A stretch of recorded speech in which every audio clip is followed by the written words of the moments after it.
And if you want to excel as a coach, I would say that you need to learn the game. Like I said, a coach needs to be knowledgeable. You need to learn as much as possible and be willing to be taught. We don't know everything. It doesn't make you stupid. It makes you even wiser.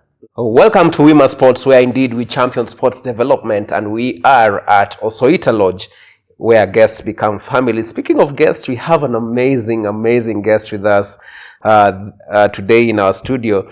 As you can see, the smile is lovely, and she's a really powerful woman. You might not know, but watch this to the end, then you'll know. Karibu sana, Coach Everlyne. Asante sana. Asante. How uliingiaje hii mambo ya coaching? How did you get into coaching? Coaching. Yes.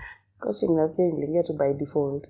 Yes. So I've played for Railways, played for Storms, played for Eagle Wings. So Eagle Wings, I was planning to retire as a player. So 2011, I tell coach, the late Coach Smarts, Coach, I think my season is done. Maybe nikikuja to watch as a fan. It tells me, who told you? You do not even have the boots to hang. You're just beginning. I'm like, Coach, I'm done. He told me, no, I want to pay for you, your first clinic. And that is how I went into coaching.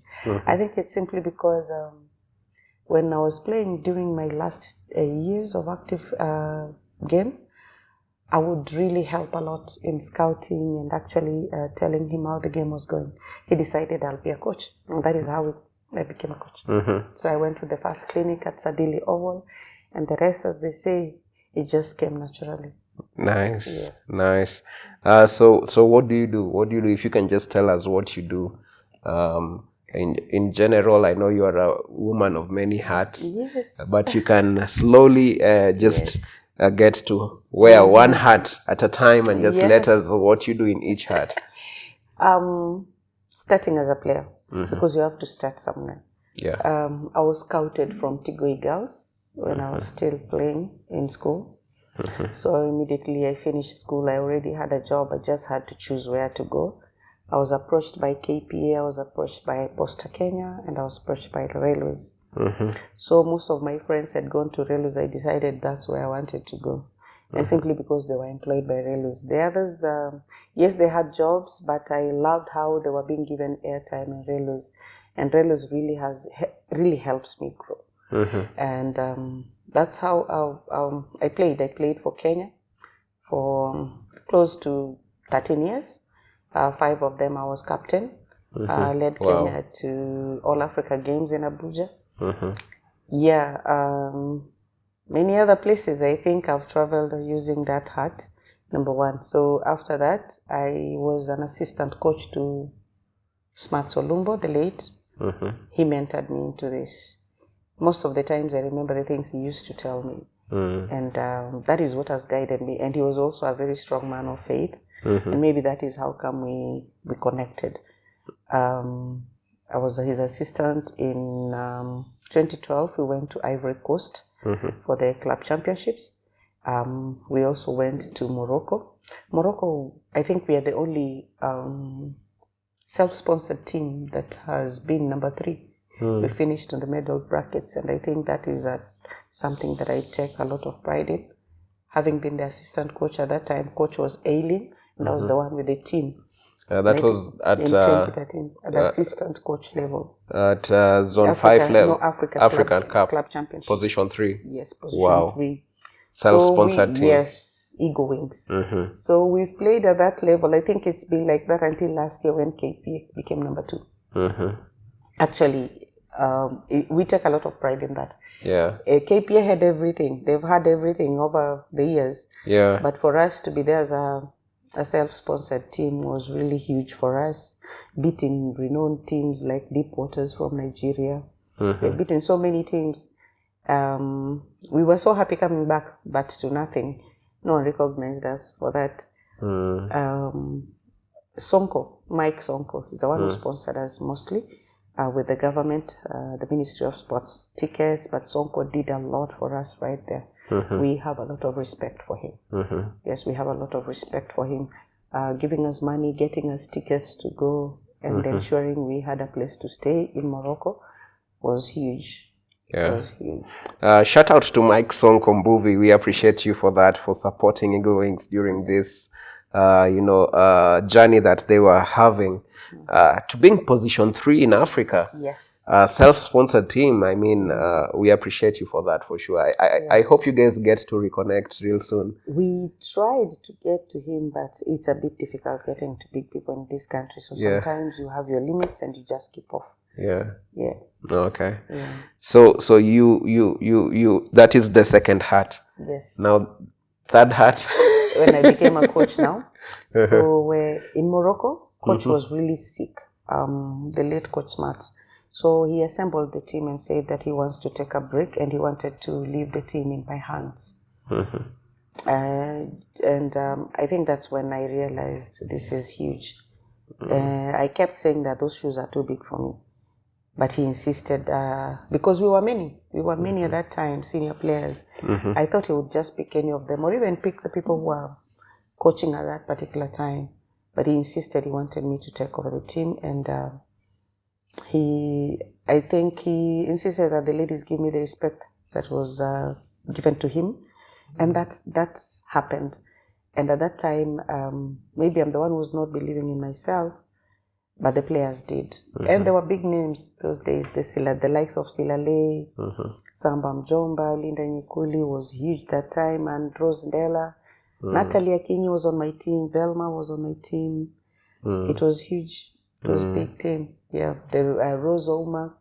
And for them to give me that respect, I also want to respect and just say thank you to them. They made me who I am today. When we came back, it was in December, we came back and we started regrouping, and I think because the girls did not have anything, there was not much for going on for Eagle Wings. Yeah. With being self-sponsored was really tough.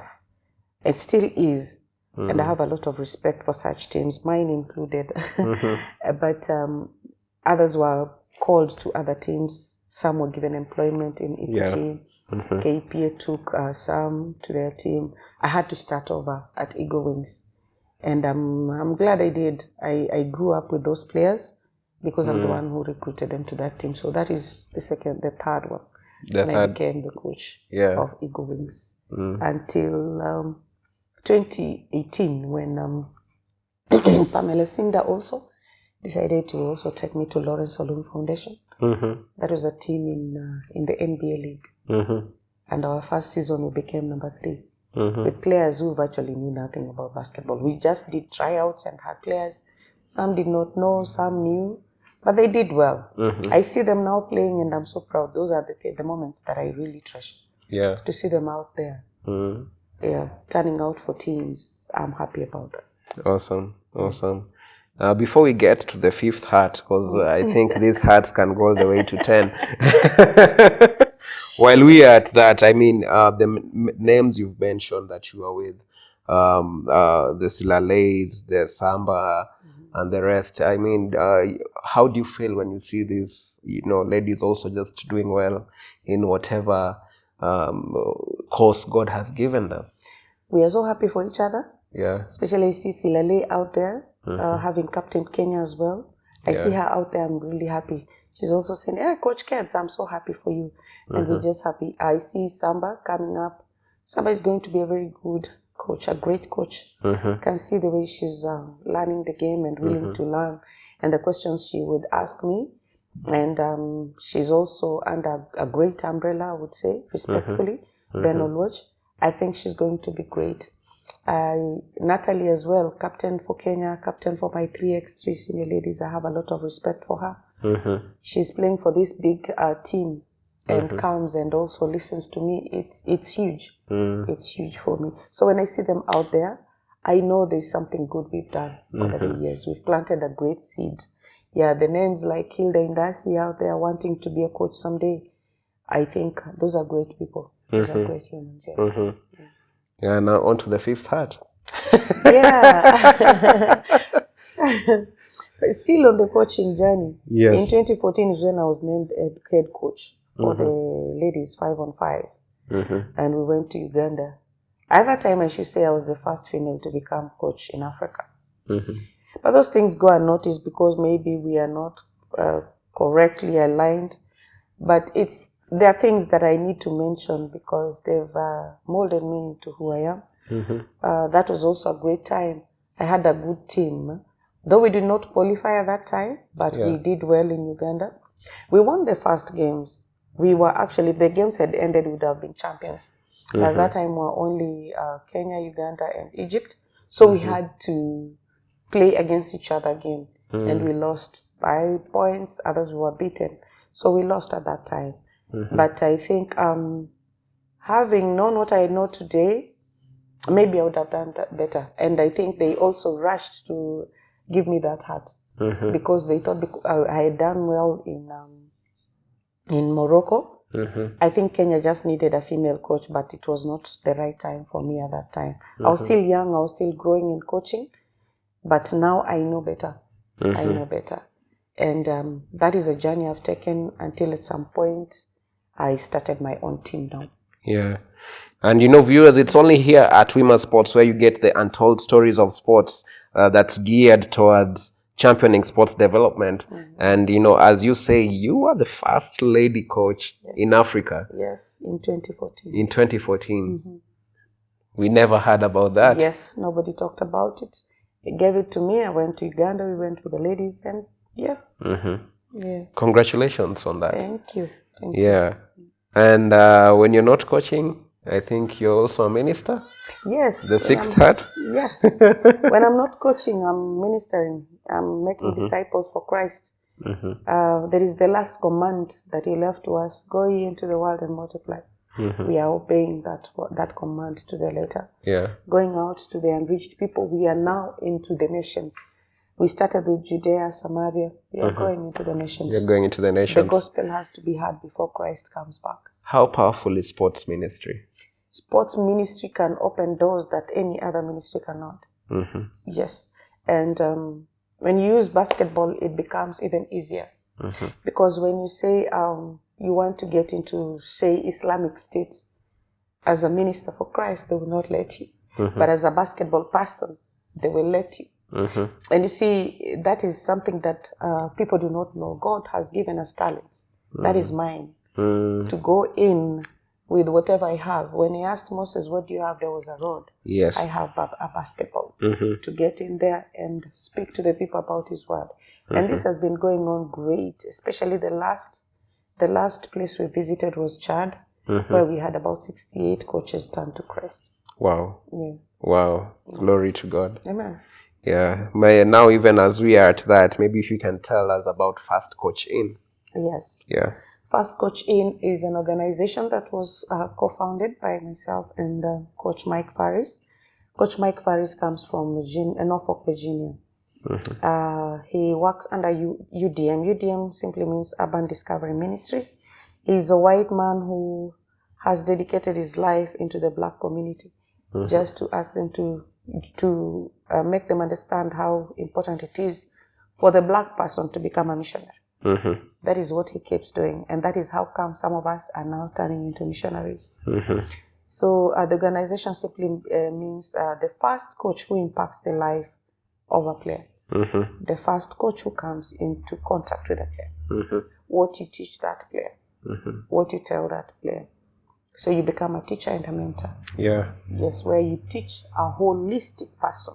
You teach their body, their mind, and their soul. And their soul. Yeah. And indeed, it's important, guardians, parents, viewers, about knowing how of the character of who your coach is, or who's coaching your student or your son or your daughter from a young tender age of development all the way. Because as we were talking before set, a coach averagely spends about 9 to 10 months in a year with an athlete. So it's really important. Yeah. And maybe if you can just break that more. A coach is a teacher. Number one, what the coach says goes. If the child goes home and tells their mom, coach said, that is what they will follow. A coach is a mentor. You need to shape their lives. You need to teach them in the right way. You need to show them how life is. And the late Coach Smarts would tell me, the way you practice is the way you live your life. There is no two ways about it. If you come to the field and you're lazy, that is how your life is going to be lazy. Whatever you leave on the floor, you should be sure that is what you live in life. You only plant and reap what you sow. So if you're sowing laziness, do not expect to get something in return.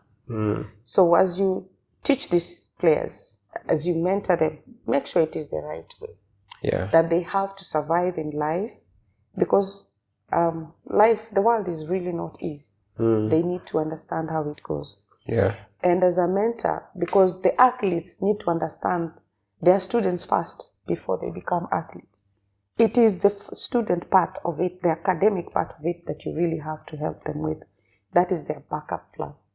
And that is what we preach at First Coach and Africa's Dream. I also do Africa's Dream, where we preach, we leave sports and education. They have to go hand in hand. There is no two ways about it. Yeah. So they have to be correctly planted into these athletes. And then a coach is a trainer. You train them well. They have a right. Athletes have a right to a good coach. A coach needs to be knowledgeable. The game is changing. The world is changing. They need to understand the game.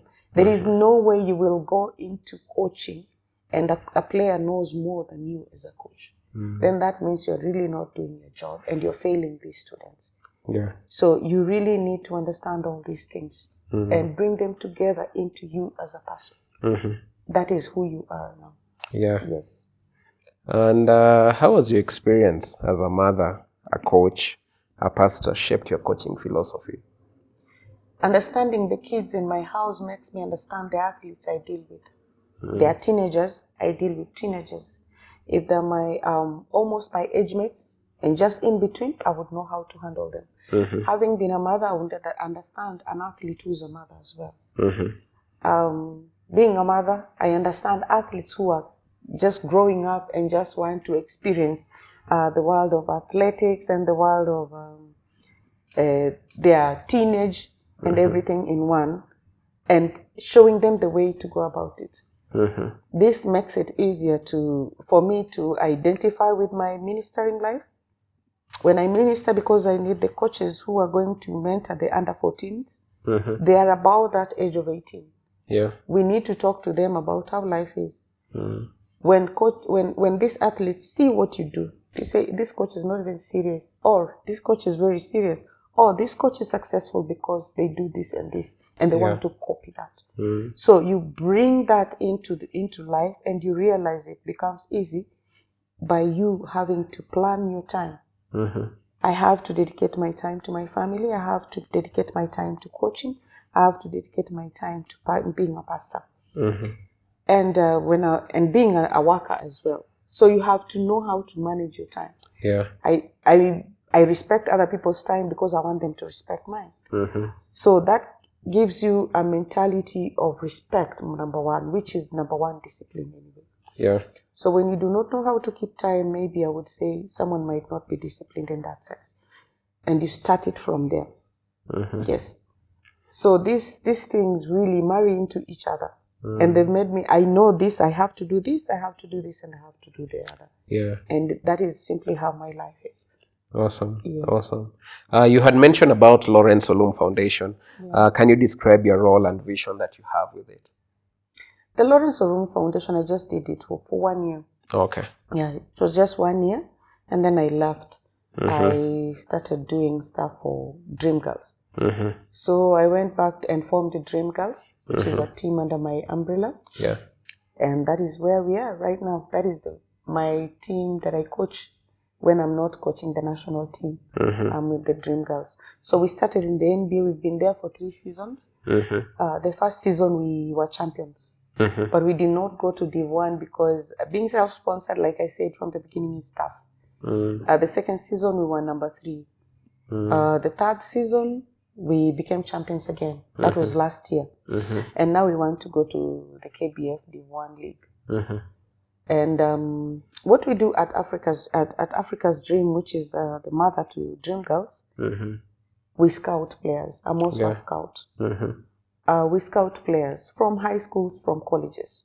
You might find that there are students who love basketball. Yeah. They say nilicheza shule. I played in school, so because we have coaches who do not want to deal with development. They leave those ones. But for us, we are not tired to pick them up. So we bring them up into our teams and we teach them the game. Yeah. That's the best we can do. Teach them the game and teach them life. And we let them fly.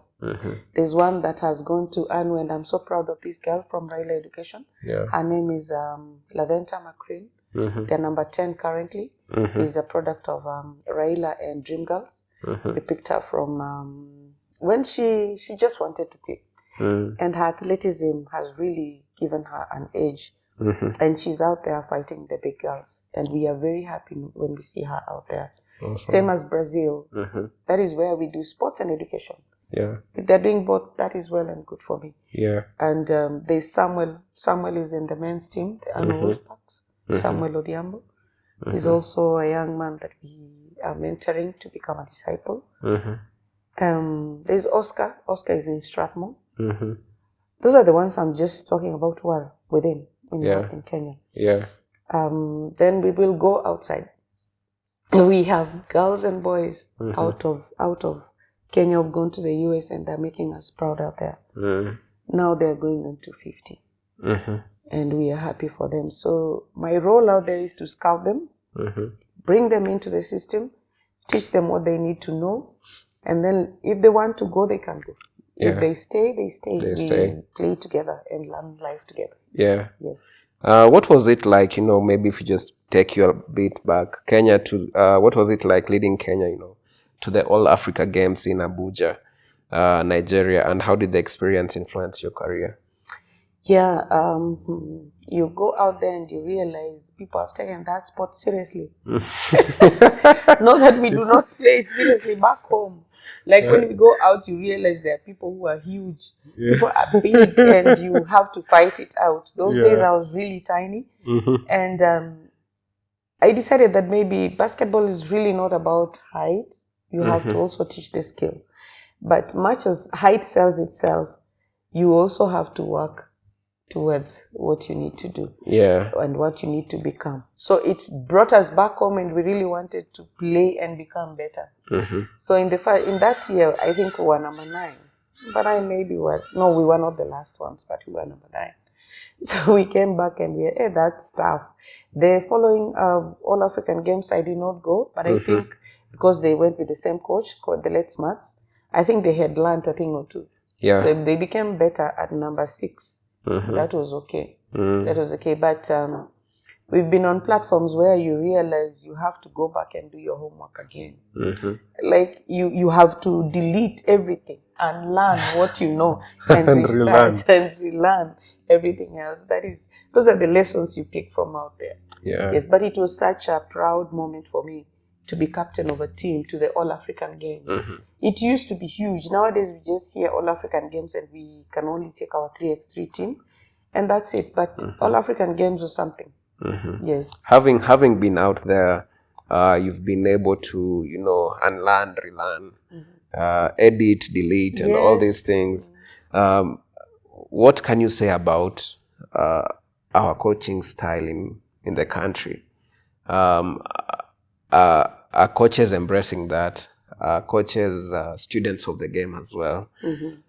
From your own perspective, from what you see, having, been chiseled out there. Yeah, I think what we can do, like you say, we are still students of the game. And if you want to excel as a coach, I would say that you need to learn the game. Like I said, a coach needs to be knowledgeable. You need to learn as much as possible and be willing to be taught. We don't know everything. When someone tells you something, I was told even a madman has something to say. Sometimes just listen to what they're talking about. They might have seen something that you don't. So it has to start from the point of respect. We need to respect each other and start realizing that I have a deficiency in this area because we cannot coach all areas of a play. You cannot be a good defensive coach, a good offensive coach, a good skills coach. Once we realize that, we start learning from there. Yeah. But this is what I want to say. Kenyan coaches are really great people. Mm-hmm. Because my game was molded by a Kenyan coach. Mm-hmm. And actually, I have to shout out to Justus Okwesa Mm-hmm. and John Chasimba. Those were my coaches in railways. Yeah.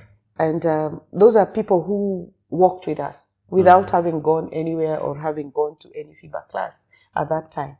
But they brought something out of us. Mm-hmm. But we need to know when you call out a coach to come and help you, it's not that they're coming to take your job. Mm. It is easier for me to call a coach to come and show my players something. At the end of the day, the players will start learning it because players are also very good peer coaches. They coach each other very well. Yeah. So maybe something you did not catch, and because they were doing something the coach was teaching you, it becomes easier for you to master, and now you learn from them. You learn from them. You realize that there are coaches who really know how to run systems of play, and you do not know. We should not be scared to ask. Yeah. It doesn't make you stupid. It makes you even wiser. Once we realize that we need to learn from each other, that is where we will pick it up. Because I think as people and as coaches, we are not really bad. It's just the part of respect that we're lacking for one another that has made us know, what will this one tell me? What will this one show me? Yeah. But we need to start from there and humble ourselves enough for us to be taught. Yeah. Yes, and actually attend a coaching clinic that has been called out. Whoever calls it, you go there and learn. You will get something. You will always find something. For us, we made it a point with a colleague of mine, Carol Ouma. She coaches St. Christopher. We told each other we'll be going to these clinics and pick something. And this we've learned from our mentor right now, Ronnie Owino. I should say he's played a major role in my life. Yeah. Maybe in the life of my instructor, Johnny. He's played the biggest role. The guy is a walking dictionary of basketball. And people just don't know. Yeah, people just don't know. People don't respect him enough. But I think he can do wonders in this game if given the space to do it. For me, we go there, we learn. We learn from him, we see what he does, and we go and do it. Yes. I'm never scared of learning. Even when I was out there, I would call the coaches. They would come. They are 5-on-5, but I would allow them to work on my 3x3 team. And believe you me, there are things they taught my 3x3 team that really came in handy. Yes. So I'm never scared of asking someone to come and work with me. Yeah. What's the future like of coaching? What can you say about the young upcoming coaches? Oh, there are many, and they just need to embrace the game. The game has a lot of space. Yeah. It has a lot of space. Someone should start from development. That is where you realize that you're a coach. Don't go to the elite places, those athletes who are already made. Start making yours. Mold yours. Develop yours. And then it gives you a lot of pride when you see them fly out there. Yeah. Yes. That's true. The future of coaching is bright because I see many of them younger ones in there wanting to play. What I would just tell them is just to read and watch a lot of videos on coaching. Because now they are lucky. It's not like us who are now catching up on the modern ways. And the game also is evolving. It's become so dynamic. So they are lucky. They still have the youth on their side. They can still learn some of these great new skills that are coming up. They should not be scared to try them out. Yes. You mentioned about scouting. What strategies do you use to scout and nurture talent through Africa Dreams? For me, basically, I look at potential. I don't go for the elite ones. I look at potential. People who are coachable. Athletes who are coachable. Athletes who are willing to go the next mile. Yes, because you might find someone who's playing right now and they're not willing to go to the next step, and they would really become a bother to you. Yeah. So I look at potential, the raw ones who will appreciate what you have done. Yeah. And because we want them to come back and help the country as well. Yes, we want those kind of players. Those who will go out there and realize that they need to come back and help Kenya. Yeah. That's true. Because if they don't, who will? Who will? Yeah. Who will? No one. I like what President Paul Kagame usually says. Don't expect someone to come from Mars. Yes. To come and solve your issues, or to come and figure things out in your country, in your house, in your team. It's just amongst yourselves. Yes. That you guys need to figure things out and work things out. In 2019, we went to South Sudan with First Coach. They had nothing. We helped them register their players. We told the then Secretary General, Wana Chwil Bangal, I told him, you need to go to FIBA and register your players. You need to call your players who are out there to come back and take dual citizenship and play for this country. It's, I think, very few years down the line, they're just way ahead of us. They're in the World Cup. And we've been doing things with them. The South Sudanese, they call us for coaching classes. They are not scared of being shown. And I can say they take so much pride. When I go there, I'm like a president. They really like me out there in South Sudan because I've done so much with them. And now we have let them, they can fly. Because junior NBA has gone in there now, eventually Lowell Deng is there. But we started with this program and we did so well with their players and they respect that. Awesome. Yes. On to another hat. 3x3. Yes. Yes. Can you talk about, the significance of the senior women 3x3 team, your role coaching them into, the attempt of first Olympic qualifier stage? Yes. Oh, that gives me goosebumps every time. You guys did well. First of all, congratulations. Thank you. You guys made us proud for sure. Yeah, thank you. And we also feel proud. I think we did what we were meant to do at that time. Yeah. So last year we were given contracts to help with the 3x3. There was this clear road to the Olympics. I just took it and ran with it. When we were first given assignments, we had the U18 coaches, U23 coaches, and the senior coaches. So I was placed under the senior category, but I went for one U23 to the Africa Beach Games. I don't think even people know. We became number 2 in Africa. Africa Beach Games, we were beaten by Mali, the U23 in Tunisia. So I think my assignments last year bore fruit. So that one, we became number 2. And the next assignment, the Africa Cup, we became champions. We just had to study how the other teams were playing. The previous championships that we did not do well and why we were not doing so well. And 3x3, you need to really know how to break down the video games. Even for a player to self-analyze, self-criticize, and then we bring them back together and start talking about it. So we just went out, and I had done 3x3 before, but I had been out, and then when I was brought back, I had a great team. I just had a great team. How did you scout them? How did you assemble them? We called girls to come for training. We had many that might not be noticed, but I should mention them because they pushed the first team to be who they are. Yeah. There's one Debbie Obunga plays for Equity right now. Jemima Knight plays for Equity. There's Rachel Otieno plays for Equity. Joy Mupale plays for Strathmore. And those girls propelled us to who we are. We cannot say 3x3 without mentioning them. Yeah. Because I think you're as good as your sparring partner. That's true. And we have to respect those girls. Yeah. They made us who we are. We trained. We were taken to camp by the federation and knock, and we did well. We would wake up before they go to school class. We are waking up at 5. The girls are running, and we were both men and women. We were running, we were doing stuff. We had a great SNC trainer, Harrison Kaudia. He's a great person because he's basketball oriented, so he knows what we need. Yeah. And we did a very great. So going to Egypt, we had studied how specifically they play their 3x3 with their star player Soraya. Yeah. And we knew her strengths and her weaknesses. It's unfortunate that we could not kill that game in 7 minutes. But that was our aim. We wanted to kill that game at 7 minutes. Yeah. So we played, but they realized, I shouted and told them, you have forgotten where to take this girl. And Natalie was on it. And I do not understand in the last minute.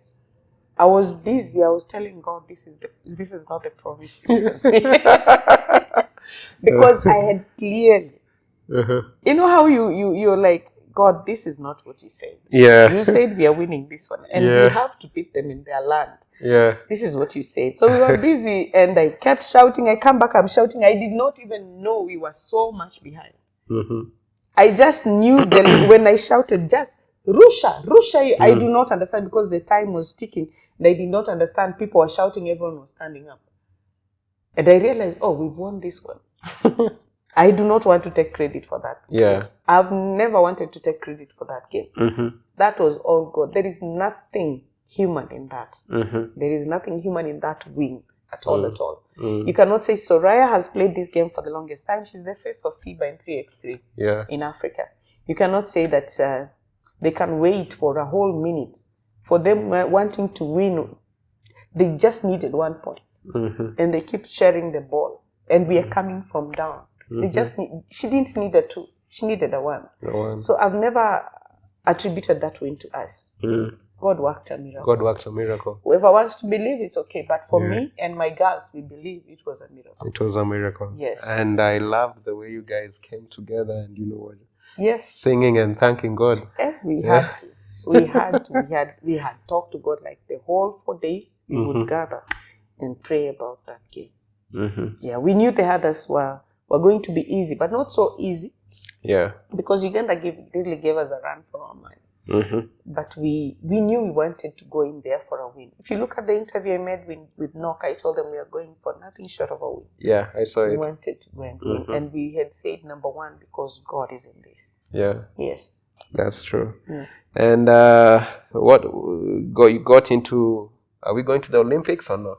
No, we are not going into the Olympics. Yes. That win, actually, at that time, we were confused. We thought there was a direct ticket to the Olympics, but we had pre-qualifiers. So from there on, we were taken to camps. We went to Tunisia for an elite camp where they just got those African teams that were going to the qualifiers. I think all of us did not make. All those countries, there was Egypt, there's Tunisia, and Madagascar. All those countries have not qualified to be in short. The other countries have really been together for long. For a longer time. And I think 3x3, you really have to have that chemistry. You really have to have that chemistry. But during our run, we want to appreciate that we beat France at home. And that is also another big thing. Yeah. They met for a whole week discussing why are you letting a small team like Kenya beat you? Yeah. In 3x3, you snooze, you're done. You're done. Yeah, you need to be defending like throughout. So we need very good defenders who can be very good shooters. Yeah.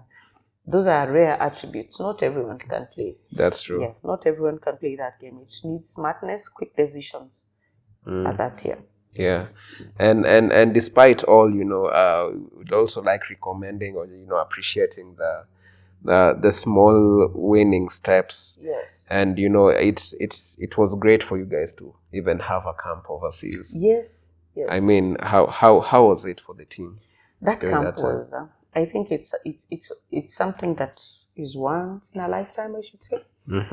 Because we've never had such a thing before. Yeah. Something like that has never been done. And we had a good run as well in France. So the following day we arrived in France on the 14th of April. We had a tournament at Saint-Denis. Saint-Denis, we became champions. There were 6 nations. There was the Comoros, there was France, there were other countries, but we won. And proceeded to go to Marseille, where our camp was in Miramas. We had very many great tournaments. Also, there was another tournament in Marseille we won. I should say that to them, they think it's small, but we've never played against such caliber of players. Yeah. Because we are only used to playing amongst ourselves, even in Africa. So you do not, out there, whoever plays basketball is very skilled. And we got out of Miramas with a lot of respect. And they really believed in us. They knew we were going to go to the Olympics. They were saying, we are keeping a spot for you here for the Olympics. They knew we were going to do it. Yeah. But it's unfortunate. Whatever happened. But it's also, we thank God for it. You have to be able to thank God for everything. Yeah. Yes. So Miramas, I should say that training was really huge. We had different coaches coming in to show us defensive skills, offensive skills, systems of play. which was good. And we would also play against professional teams. They would arrange their players and we would play. Even men. We were playing even men. Wow. Yeah. Nice. We were playing even men. So at times in preparations and preparing for a team, you guys assembled this team. You worked with this team for it was over 3 months. Or you guys worked for a long time. We should say this team was started in May last year. Yeah, and you guys were intact. Yeah. But at times, as a coach, what are some of the frustrations that come with management pushing their agendas? For me, I would think that that space needs communication and understanding and agreement. So when you've nominated a coach, appointed a coach, I think they should let the coach do their job. Yeah, because they have faith in that coach doing it. In the first place, that's why they appoint them. So I think that space needs a lot of respect. Yeah, I should say. Yeah, we need to respect one another. And if there are changes, yes, we have great players playing out there. But in 3x3, if you did not start the journey with the group, because we are told the least amount of time you need to be together is like 5 months. You learn each other. You build some chemistry. Yeah, it's about 4 friends. They call them 4 friends. 4 friends. So having gone out there and told other teams, Germany tells me they've been together for 5 years. Canada says they've been together for 7. France says they're always together, playing together in tournaments. They are participating in women's series. You look at Netherlands, they're always together, more than 5 years. And here we are, even our small time that we've been together, we come and interfere with it. We would have done better. Those changes should have come earlier. They're not bad changes, but they should have come earlier. They should have come earlier. Yeah.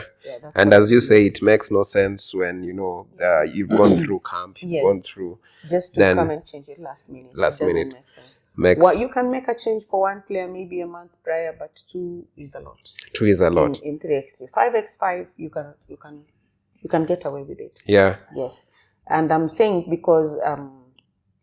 Respectfully, because the same federation has given me an opportunity to learn the game with the best trainers out there. Yeah. I can even now I can instruct 3x3 because there's so much I know and I would really love to share the knowledge, and I just need them to have faith in what they've given me. In what they've given you. They've empowered me a lot. They should have faith in what I do. Yeah. Yes. How did you feel, when you were named Coach of the Month in December 2023 and Coach of the Year 2023? That was unexpected. I never thought in my many years of being an athlete that something like that can happen. Not to a coach. We see Coach of the Player of the Month, Player of the Player. No, coaches, no. And I think I just told God, I know that is you, and I'm not going to take anything away from you. Yeah. Yeah. Awesome. Congratulations for that. The first in basketball, no. And there's so many fasts. There's so many fasts for me that I just need to thank God for. Yes. What are some of the key lessons, even after receiving this award, of imparting to young athletes about sportsmanship and leadership? You still have to be humble. In anything. Just stay humble. God always lifts you. Yeah. He has a way of announcing you, and he's very loud, like I told you.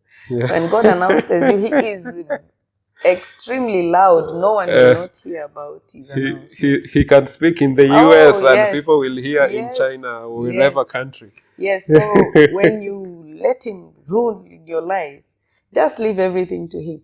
Because these talents are God-given. He's given people so many things, but he's given us the sportsmanship in us and the athleticism. So we need to just appreciate and tell him, thank you every day. We just humble, just be in it. Let me do and show glory that you still reign in the affairs of men. Let me just work your talent in me. Just speak. The Dream Girls, we have our motto. We say, let the game begin, let the glory be his. Amen. So that is purely him. Yeah, you have to be humble, learn to be humble. You have to be humble. Yes. An important element is stewardship. Yes. how can, or what can you say about stewardship of the talent that God has given us? Because it's a thin line. At times we forget and we cross, and hey, it's me. Yes. But you see, when you learn who He is and what He's doing in you, you should not forget. You should not forget. He intentionally does these things so you can give Him the glory. And He says He's a jealous God. You know how jealousy can make people kill each other? God kills that talent there and then. So once you realize it's Him who is doing this, just remain in Him and just show that it is Him. Do not just fall off. That now this is me. It is you. He is using you as a vessel. That one you should not forget. That you're the one carrying this water. You're not the water itself. Yeah. Yes. What are some of the major challenges, facing women's basketball in Kenya? And how do you think these challenges can be addressed? Major challenges, we'll start from our days. And they're not just for the men. Nowadays, it's just because there's no professionalism in what we are doing right now, currently, in sports. And there's no professional teams. Because people have to earn bread. And sometimes you find good talents just go out and disappear. They've gone to school. Parents do not want their children to go out there and play and have nothing at the end of the day. So most of the time you'll find that with the smart girls that we have nowadays, they will go to school and they want to get job opportunities, and their bosses are not into sports. So those are challenges number one. Employment. Some of them, when they get married, no one wants their wife to come and be out there, because sports has a bad name, I should say. And for those who do not understand, they just associate you with those bad things that are happening out there. Yeah. So sometimes people don't understand that you can actually be a mother, wife, and do all these things. So those are the challenges. And sometimes we find that some just do not want to work hard. Some do not want to work hard. Yet, women basketball in this country has an opportunity to really take us far, to catapult us to the highest level. Because the women in this country who decide to play are real hustlers. Yes. Any possible solutions to the challenges? The reverse would be the solution, but now you see people have to, if we get a professional team, like what Twende has come and done to basketball, if you get a Twende ladies team and they're just playing, breathing, whatever basketball, you'll get a great team. Look at volleyball. We have professionalism in volleyball. That is what if you look at football, people earn a living through the game. So that is what they do. They wake up in the morning and they go for practice. You look at then they will perform. You find that they will become better players. Can you share a memorable moment from your playing career that still motivates you to date? Memorable days when we are playing against Kencom Lionesses. I'm playing for Railways. The game is 52 seconds away. Lionesses is 78. Railways is 71. And it was the playoffs, game 3, and we are done. The game is over. 52 seconds. We get a rebound. My teammate, Joyce Makungu, gets a rebound and throws it to me, and I run and stop. Just 2 feet away. 2 steps away from the 3-lane, and I just throw it up. And it's a basket. And we are at 74, 78. We come again, we play, and we steal the ball. So we stopped a lady called Makali. She went and missed her free throws. And we come and get the rebound. I go and stop again. And they come to me, and I score 3 points. And it's a foul. I go to the line, and we tie the game. 78 ups. And we go and win in the extra time. Wow. So that moment has stayed with me. The other one in Mombasa, we just played. It was just a tournament where I threw 15 3-points, if we had videos. And I was there. I'm coming off the court. We won. We beat NUSIU 92-41. But I've scored 57 of the 92 points. Wow. So those moments, really, I needed someone else to do that, to be able to shoot the way I would shoot threes. And I shot threes in this country. And I'm just glad my niece and my daughter are shooting threes. She's a walking bucket. 57 Yes. points. Yes, 52. Wow, 52. Yes. Is there a lady who has ever scored 52 points in this country? No, it was a tournament. I'm just saying. So those Kitambo days, I wish we had videos. I think there is a lady, she scored 51 or 50 thereabout. A lady called Karen. Karen now plays, I think, in CFC Stanbic team. I don't know how is it? They call themselves Panthers or what? I don't know. I know CFC, Stanbic, eh? Yeah, Stanbic. Stanbic Shields. Yeah. So Karen used to be at Nazarene then, and they were playing in the NBA. And I think Basketball 254, I think, put her up. Yeah, I think now I'm meeting another lady who has scored more than her. I'll let her know. Karen, I'll let you know. Coach Evelyn Kedogo, 52 points. People used to call me Maui. Wow. I could even throw from the half line. I'm always telling my kids, Steph copied me. Steph Curry. So I would throw just like stones. You saw it before it came. Yeah, my generation called me Maui. Yeah. What are your future goals, Coach? My future goals, I think I'm living in my future right now, whereby just mentoring. Mentorship is all I want to do. Yeah. And being able to just use this game as much as possible to get souls to Christ. Yes. Amen. Yes. On to the quickfire segment. Favorite basketball player of all time? For me, is a Kenyan maybe. Who? Catherine Sharp. Catherine. Yeah. How can we get to Catherine? Catherine is my friend. She just stays along this road. She's For real? Yeah. Along this road? Yeah, she's just up TRM. There's the building there. She used to play Awesome. for KCB Learners. Awesome. Yes. Most inspiring book you've ever read? The Bible every day. Yes. Best piece of advice you've ever received? Put your heart and mind into it, and the rest will fall into place. Favorite pre-game meal? For me, a pre-game meal, I never had those. Yes. But my favorite meal would be with ugali and anything. I would eat ugali even in the morning. Wow. I can. Yes. One word to describe your coaching style? Holistic. Yeah. Favorite sports documentary, if you've watched any?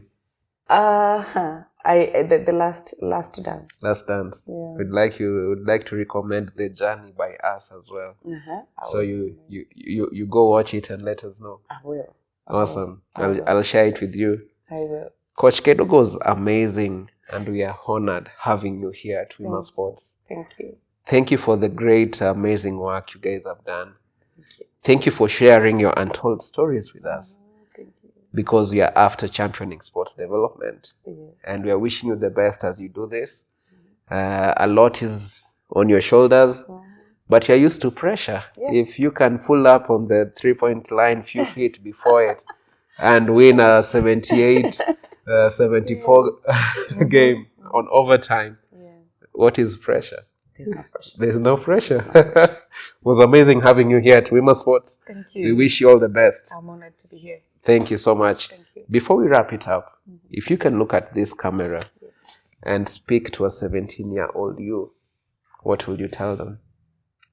You're still young. Your knees are still very young. Take care of your body first.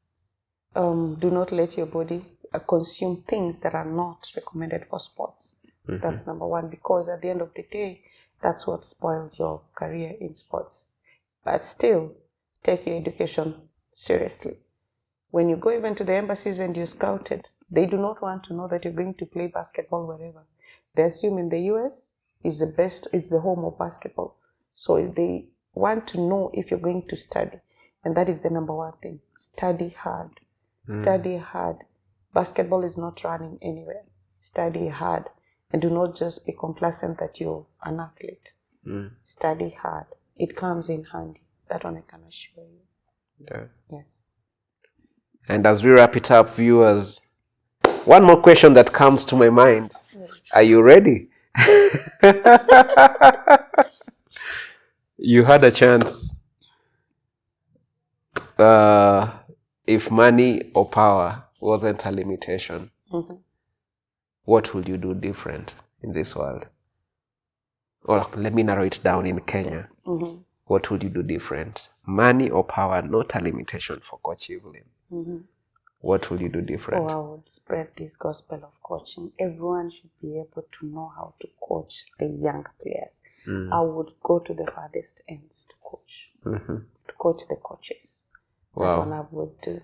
To coach the coaches. And viewers, until next time, you've heard it. She would go to coach the coaches. Stay tuned, viewers. Something good coming up about coaching the coaches only here at Wima Sports, where indeed we champion sports development, and we are at Osoita Lodge, where guests become family. Until next time, viewers, signing out. Salute. Thank you.